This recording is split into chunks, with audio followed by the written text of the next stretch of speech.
Happy day, students. Today I am going to deal with 11th standard English, Unit 3, Poem 3, Lines written in early spring, written by William Wordsworth, Part 2. See, you can turn to page 85 so that I can teach you the poetic devices. And you know very well that this poem consists of 6 stanzas composed by 4 iambic feet. Already I explained to you, iambic feet means a metric foot consisting of one short syllable followed by one long syllable, or of one unstressed syllable followed by one stressed syllable. I shall read the poem and tell you the poetic devices, the figures of speech in this poem. We have so many figures of speech, you should follow it. Okay. First line, I heard 1,000 blended notes, and you know it is notes, sounds, so it is onomatopoeia also, that is a figure of sounds. Also hyperbole. Hyperbole means what? You know, it evokes strong feelings, and we say 1,000 blended notes as though he is hearing so much. It is hyperbole. Hyperbole. Further we have another one, that is heard. No, it is sound. So you just imagine it is imagery, auditory imagery. That is, it talks about the sound. I heard 1,000 blended notes. So it is telling about the auditory imagery. Auditory means sound. Then you see, coming to the third line, in that sweet mood when pleasant thoughts bring sad thoughts to the mind. When pleasant thoughts bring sad thoughts to the mind, you take this one. When pleasant thoughts bring sad thoughts. See, we have pleasant as well as sad, opposites. So it is paradox. Paradox. The figure of speech is paradox because you have the opposites. Pleasant thoughts, sad thoughts. Okay. Coming to the second stanza. To her fair works. Fair works. Her fair works. Here it is giving, it is personification, because giving human qualities to inanimate things, nature. So here the nature is personified. So her fair works is personification. Okay. Moving further, you see, what man has made of man. It is present even in the last line. What man has made of man. Last line and even in this line. So it is anaphora, repetition of this line both in the second stanza as well as in the sixth stanza, last line. Okay. Then we see, you come to the third stanza, last line. Enjoys the air it breathes. What is it? Personification. See, we only breathe, no? So the flowers are also personified here. So it is personification. The air it breathes. It is personification. And we have the visual imagery. Okay. The birds, the flowers. In the groove we see the flowers. Okay, so it is visual. We can see with our eyes. Just imagine with our eyes. Okay. Coming to the next line, you see, the birds around me hopped and played. This is also imagery, that is visual imagery. You can just imagine in your mind.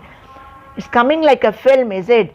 The flowers, the beautiful flowers, the beautiful birds. Okay, all these are visual imagery. We saw in the previous one the flowers. Now we are seeing the birds around me hopped and played.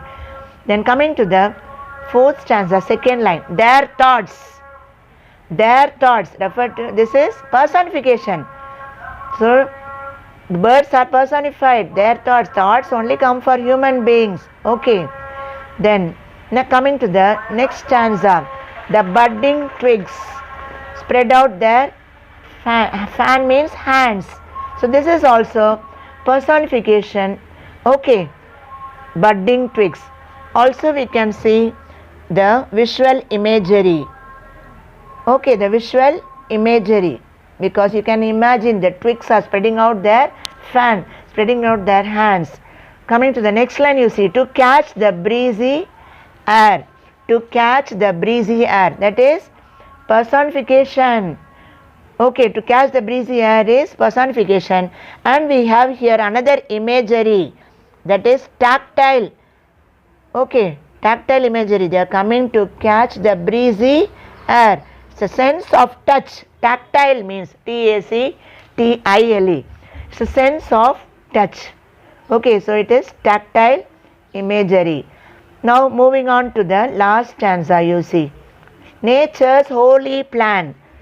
So plan is only made by human beings. So it is, here nature is personified. So it is personification. Nature's holy plan is personification. Then you see the last two lines. Have I not reason to lament what man has made of man? What man has made of man? It is a question from have till man. So it is rhetorical question. Have I not reason to lament what man has made of man? It's a rhetorical question, we can't answer. Okay. And further, another thing we can see, coming to the first stanza, you see. 1,000 heard 1,000 blended notes. We have seen only alliteration. Alliteration very easy to understand. Alliteration means, you know, words starting with the consonant sounds. But here you see ending of the words with consonant sounds, same consonant sounds. It is known as, the figure of speech here is known as consonance. Consonance, first line. Okay, consonants, repetition of the same consonant sounds in successive words. So you can see, if I tell one means you will understand. D, 1,000 also D, blended also D, double D is there. Okay, D, blended. So it is, the figure of speech is consonants. Consonance, consonants. Figure of speech is consonants. Okay, we have so many other things also. In the third stanza, you see. Okay, third stanza you can see tufts, T, that. Okay, sweet. So here also T is repeated 3 times. Okay, T. And R also you can see. R is repeated. In next stanza you see birds, R. Okay, around. So when R is repeated several times, you see it is like that. In fourth stanza you see D is repeated. Fourth stanza, birds, round, hopped, played, D is repeated. So the figure of speech is consonants. Hope you have understood the figures of speech. Now we shall move on to the page number 86.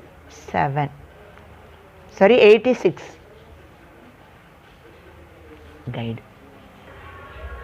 First one you see, find the words from the poem that convey the following ideas. A, connected together. What is the answer? Blended. Blended means, you know, mixed. B, spread over the surface of the ground in a straggling manner. That is trailed. C, make out or understand. That is measure. D, slender woody shoots growing from branches or stems of trees. That is nothing but budding twigs.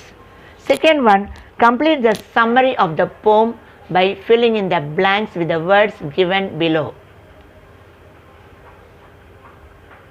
The poet, in a relaxed state of mind, is sitting in a grave. He reflects on how his mood brings pleasant thoughts, which are inevitably followed by sorrowful ones. He feels connected to all of nature and senses an inherent joy in all creations. He has faith in the fact that all the primroses and periwinkles around him savor the air they breathe.